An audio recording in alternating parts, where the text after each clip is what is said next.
Hello everyone, welcome back to my channel. তোমরা সবাই কেমন আছো? আশা করি তোমরা সবাই খুব ভালো আছো। তো আমরাও ভালো আছি। তো চলো আমাদের আরও এক নতুন ব্লগে তোমাদের অনেক অনেক স্বাগত, অনেক অনেক ভালোবাসা।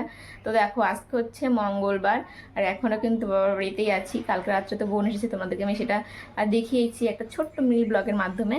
তো এখন বাজে সকাল 9টা। এখন আমার অনেক কাজ। প্রথমে বোন হচ্ছে ঘর বাড়ির সব ঝুলগুলো পরিষ্কার করলো।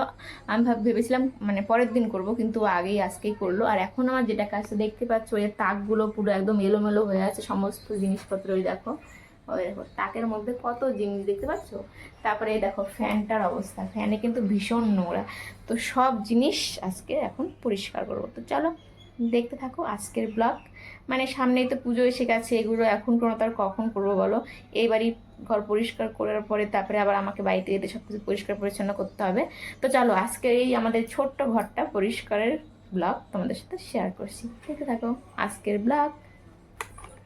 তো দেখো এদিকে এই যে টিভিটাকে চালু করে নিলাম, তারপরে হচ্ছে আমি আমার কাজে লেগে পড়বো। এখন তার আগে তোমাদের দেখালাম যে আমাদের ওই তাকগুলোর কি অবস্থা দেখো।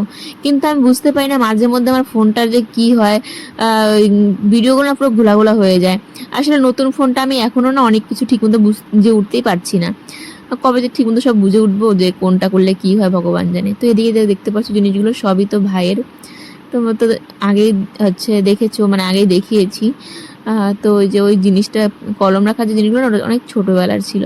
আর এদিকে বেশিরভাগ খেলনা আমার দিদা ভাইকে ছোটোবেলায় কিনে দিয়েছিল। আর এই যে এই কাপটা দেখতে পাচ্ছ, এটা ভাইয়ের জন্মদিনে কোনো স্পেশাল কেউ হয়তো গিফট করেছিল, এত সুন্দর একটা কাপ। তখন ভাই কিসে পড়ে, ক্লাস 11-12 হবে হয়তো। তো তখনকার ওইটা। আর এই যে দেখতে পাচ্ছ এটা রাধাকৃষ্ণ। আর এই যেগুলো সব ভাইয়ের। মানে কি বলবো, এই ঘরে তো সমস্ত জিনিস ভাইয়ের, তোমরা তো জানোই। আমাদের সেরকম তো, আমার বিশেষ করে সেরকম কিছুই নেই। আর যে কালকে বোন এসেছে, তারপর থেকে তো বোনের ধরো কিছু জিনিস আছে। আর বাদ বাকি সমস্ত জিনিস ভাইয়ের। এখানে ওখানে আগে তাকে গুছিয়ে রেখেছি, যখন ঘর বাড়ি হবে তখন সব ঠিকঠাক মতো করে গোছাতে পারবো আর কি। এখন আপাতত এভাবেই রাখা আছে, কিন্তু তবুও যেহেতু সামনেই পুজো, একটু ঘর বাড়ি পরিষ্কার না করলে হয় না। তো এই দেখো একটা অ্যালবাম। তো অ্যালবামটা আজকে আর দেখাবো না, দেখালে অনেকটা সময় এদিকে নষ্ট হয়ে যাবে। অন্য কোনো একদিন দেখাবো তোমাদেরকে। আজকে থাক, আজকে বরং আমি আমার কাজটাই আগে করি। তো লেগে পড়লাম কাজে।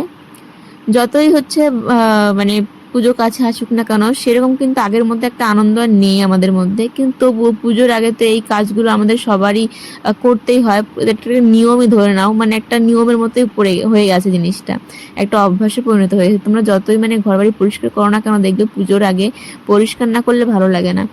তো আমাদের এই ঘরটা কিন্তু এই 4 মাস আগে সমস্ত জিনিস ঠিকঠাক মতো গুছিয়েছিলাম, তোমরা সব দেখেছো, কোনোটাই নতুন না। তো তারপরেও আজকে ভালো মতো একটু গুছিয়ে নিচ্ছি, কেননা ভীষণ নোংরা হয়েছে। আসলে ওপরে ঘর তবুও জানি না কেন এত বালি হয়, আমি বুঝতে পারি না। তো এদিকে যখন তাকগুলো গুছোচ্ছিলাম না, সমস্ত জিনিসগুলো আর কি সব ভাইয়েরই, সব মানে হাতের কাছে এসে পড়ছে। সমস্ত জিনিস কিন্তু আমি আর বোনই গুছিয়ে রেখেছিলাম। তাও তো এতগুলো মাস হয়ে গেছে, তার মধ্যে এটা ওটা বের করতে হয়েছে। যার জন্য যেদিকে এটা কাচ্ছে, এই যে দেখতে পাচ্ছ, ওই যে সমস্ত চার্জার ফার্জার সমস্ত জিনিস ভাইয়ের। আসলে ভাইয়ের না ইলেকট্রিক জিনিসের প্রতি একটা আলাদা রকম ভালোবাসা ছিল, যে মানে ও ছোট থেকেই মানে ইলেকট্রিক জিনিস ও এত গুছিয়ে টুছিয়ে রাখতো, কি বলবো। একটা দিন যদি কোনোভাবে আমরা ফেলে দিতাম, কি রেগে যেত আমাদের উপর, কেন ধরেছি এটা ওটা সমস্ত জিনিস না এখন মনে পড়ে, যে এত ঝগড়া লাগতো আমাদের মধ্যে, যে কেন আমরা হচ্ছে দু বোন ভাইয়ের ওই জিনিসটা ধরেছি, কেন ফেলেছি। আর এখন সমস্ত জিনিস তো আমাদের হাতের উপর ছেড়ে দিয়ে তুই চলে গেছিস কোথায়।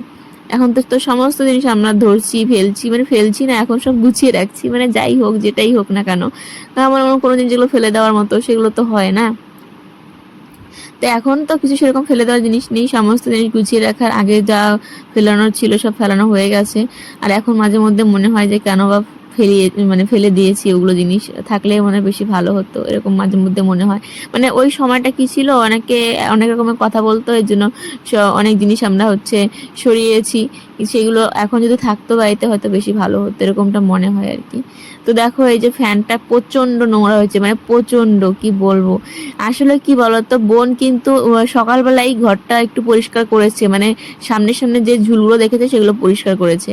আমি ভেবেছিলাম যে বুধবারের দিন পরিষ্কার করব, কিন্তু ও এই চোখের সামনে দেখেই পরিষ্কার করে নেয়। আমি মাকে বলছি কয়েকদিন থেকে যে এই নোংরাগুলো কবে পরিষ্কার করবো, একদম বোন আসুক তারপর দুজনে মিলে করব।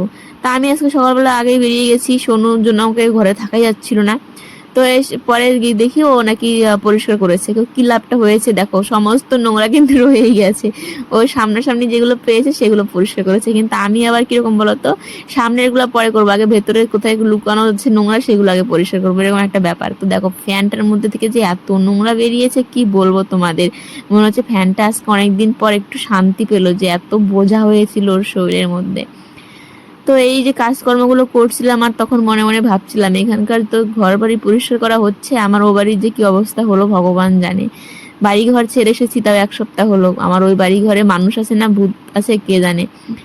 সত্যি আমার মানে বাড়িতে গিয়ে যে কত কষ্ট হবে ওটাই আমি মাঝে মধ্যে ভেবে ভেবে না মানে পাগলের মতো হয়ে যাই, যে তখন কি করে আমি গোছাবো, সোনুকে কে ধরবে, রান্না বান্না কি করবে, আমি কি করে সব একা হাতে করবো।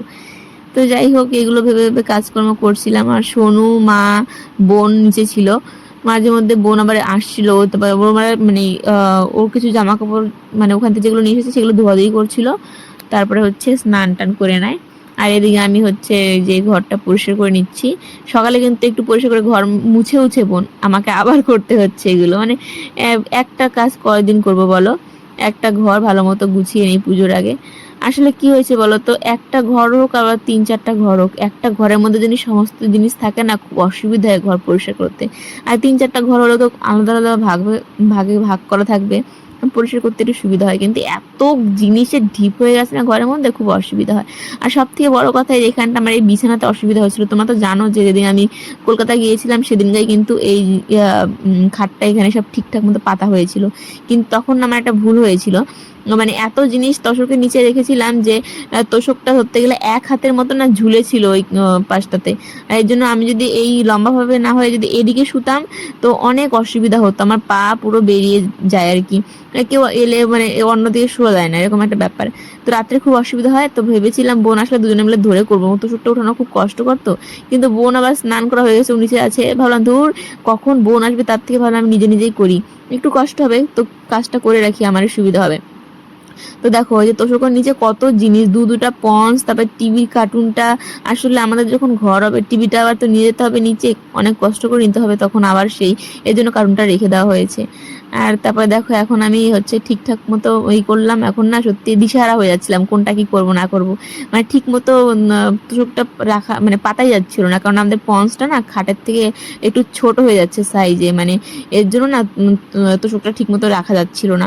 তারপরে ওই ছোট ছোট কাঁথা ছিল ছোটবেলার, সেই কাঁথাগুলো আমি এই দিকে পেতে দিচ্ছিলাম, এইগুলো জানো ছোটবেলায় ভাইয়ের বোনের কাঁথা, আমারও ছিল ওই পাশটায়, ওটা অন্য জায়গায় আছে। আর এখন দেখো ওটা বিছানো হয়ে গেছে, তারপরে এই যে তোষকটাকে নিচ্ছি, বাপরে বাপ, কে বলেছে পাতলা মানুষ নাকি আমার গায়ে শক্তি নিতে, এগুলো কাজ যে কে করে দেয় ভগবান জানে, কে যে এগুলো ভাবে যে রোগা শরীর বলে কোনো কাজকর্ম করতে পারি না, আর মোটা হলে নাকি সমস্ত কাজকর্ম করা যায়, এইগুলো না মানুষের সত্যি ভুল ধারণা, কাজ কোনটা করতে পারবো কোনটা পারবো না সেটা সমস্ত মানে নিজস্ব একটা ব্যক্তিগত ব্যাপার থাকে, যে না আমি এটা পারবো, এটা জেদ থাকে না, সেরকমই আমিও তো মানে পারতাম হচ্ছে ওটা বসে থাকতে বোনের জন্য, কিন্তু ভাবলাম না আমি কাজটা সেরে নিই।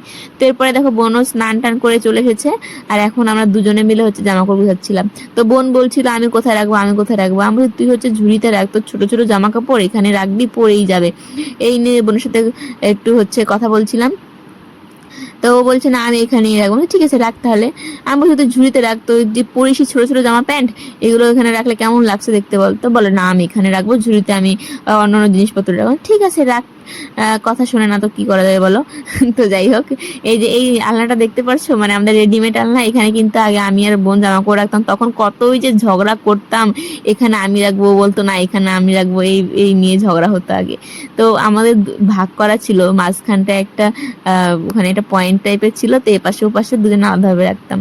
তো দেখো এখন হচ্ছে জামা কাপড় গুছাচ্ছিলাম, তো এর মধ্যে আবার অনেক গল্পও করছিলাম, অনেক মানে কথা ভাইকে নিয়েও হচ্ছিল, মানে সমস্ত জিনিস জুড়ে ভাই তো আছেই, তোমরা জানোই, মানে যেটাই করি না কেন সেখানেই ও থাকবে, আমাদের সাথে নেই আমাদের পাশে নেই, কিন্তু যেটাই করি না কেন যে কাজ করি যেটাই করি সমস্ত জিনিসের মধ্যে ভাইয়ের স্মৃতি থাকবেই আমাদের, মানে সমস্ত জিনিসেই ওকে নিয়ে কথা উঠবেই, এটা মানে হয়ে আছে একটা মুখের সাথে একটা, মানে কি বলবো কোনো ভাষা খুঁজে পাচ্ছি না যে কি বলবো, মানে এই খুশি এই কষ্ট এই একটা ব্যাপার। আজকে যদি ভাই থাকতো, কদিন পরে ভাইও চলে আসতো একদম বাড়িতে, তখন আমরা তিনজন আবার একসাথে হতে পারতাম, এক এক করে আমাদের বাড়িতে লোক বাড়তো, যেমন সোনু বেড়েছে এরকম ভাই বোনের বিয়ে হতো, এরকম করে বাড়তো। তো দেখো এই যে একটা কুর্তি, তোমরা তো দেখেছো এর আগে বোনের জন্মদিনের সময় বোনকে দেওয়া হয়েছিল, ও এখন বলছে এটা নাকি ওকে মানাচ্ছে না, এই জন্য আমাকে দিয়ে দিল।